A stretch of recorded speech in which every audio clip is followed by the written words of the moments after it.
There's a very common approach to economics and Forex trading that I see repeated constantly. And the idea goes something like this. A major economic report is about to drop. If the number beats expectations, you buy the stronger currency. If it misses, you sell it. Simple cause and effect, data in, trade out. I understand the appeal. The logic sounds clean. Economics drives currencies. Reports reveal economic conditions. Therefore, trading reports should work. And on the surface, it really does seem like it should. But here's what I've observed over many years of trading. This approach fails, not occasionally, but structurally. Not because traders are undisciplined or impatient. It fails because the underlying logic is incomplete. It treats a complex, layered system as if it were a simple input-output machine, and markets are not that. What I want to do in this video is explain exactly why that logic breaks down, and more importantly, I want to show you how I think about economic information, which is very different than trading reports themselves.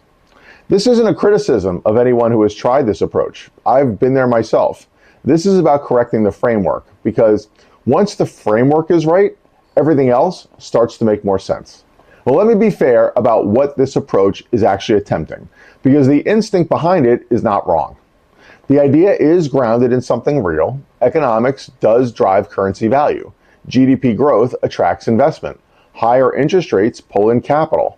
Strong employment supports consumer spending and overall economic health. And these are genuine relationships. They're not invented, and they're well documented. So when a trader sees a strong employment number print above expectations and they buy that currency, they're not being irrational. They're connecting a real economic signal to a real market outcome, and the logic traces correctly, at least on paper.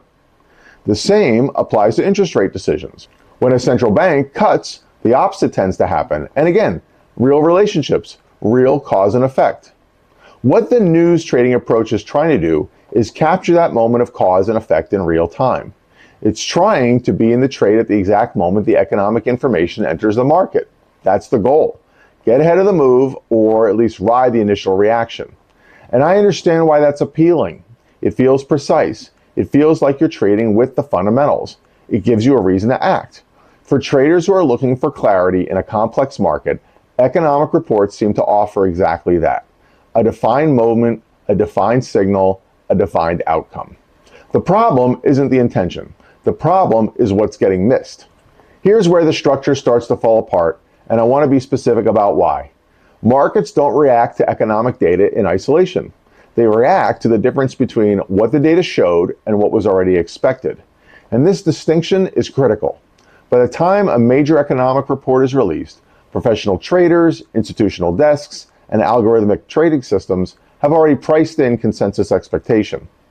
The market has already moved in anticipation of what it thinks will happen. So when the number actually prints, you're not trading new information. You're trading the gap between the forecast and the reality. And that gap can move in any direction, including the opposite of what the raw number suggests.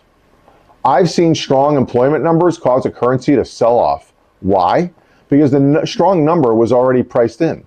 And some traders use this release as an opportunity to take profits on positions they'd already built. The data was good, the currency fell anyway. I've also seen central banks raise rates and the currency weaken immediately. Again, why? Because the market had been pricing in an even more aggressive path of rate hikes. The actual decision came in below those expectations. The hike was real, but relative to expectations, it was a disappointment. This is the structural flaw in news trading. It assumes the data is the signal, but in reality, the signal is the deviation from consensus, and consensus is something you have to track over time, not something you can read off a calendar event. There's also the issue of time frame. Economic data points are snapshots. They represent 1 month, 1 quarter, 1 moment. A single strong employment number doesn't tell you where the economy is heading.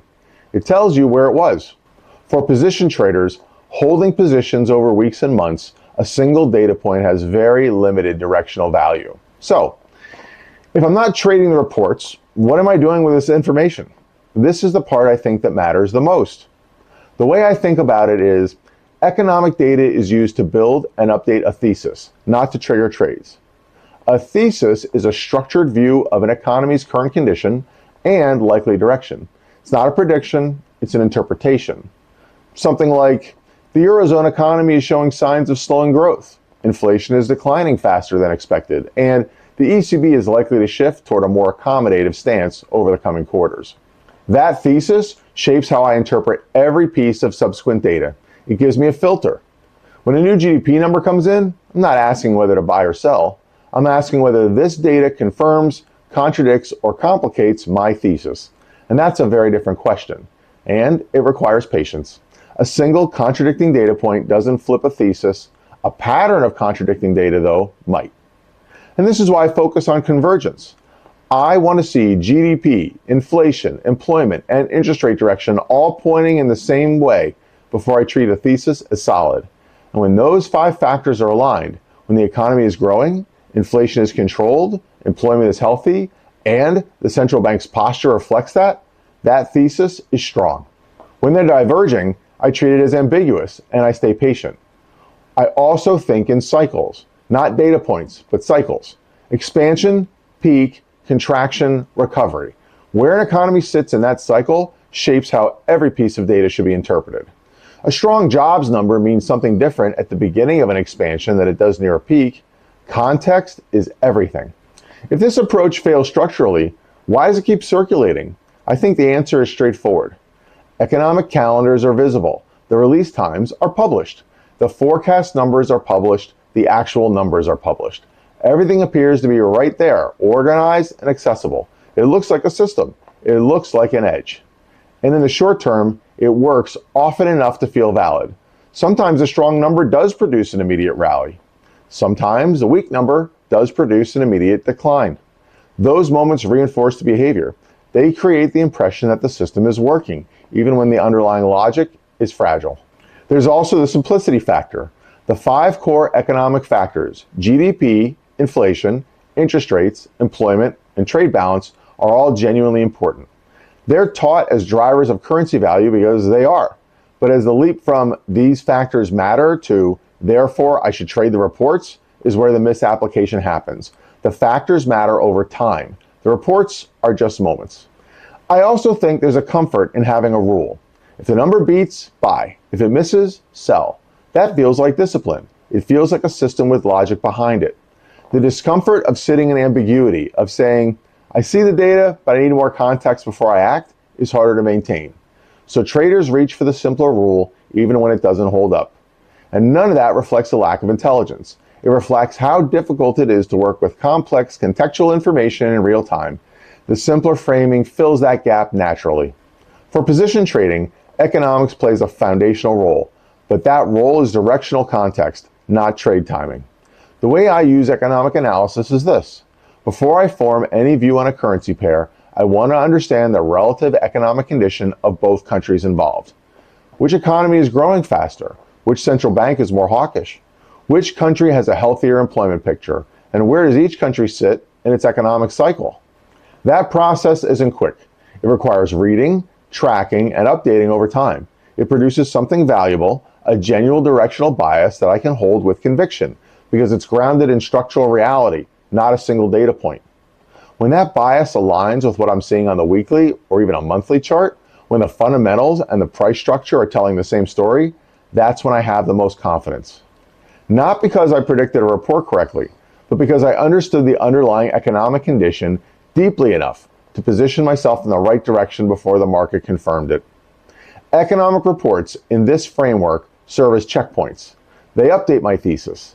They tell me whether the conditions I've been tracking are strengthening, weakening, or staying roughly on track. And that's a very different use case than trading the release.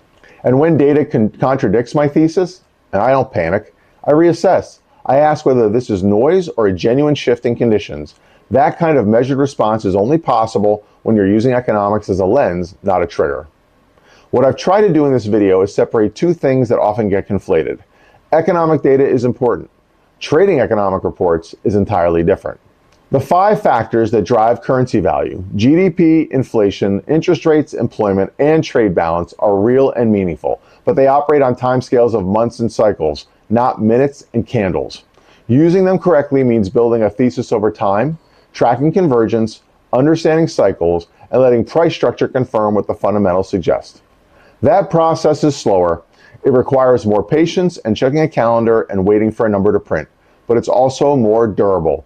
It gives you a framework that holds up across market conditions because it's built on how economies actually behave, not on how individual data releases move price in the first few minutes.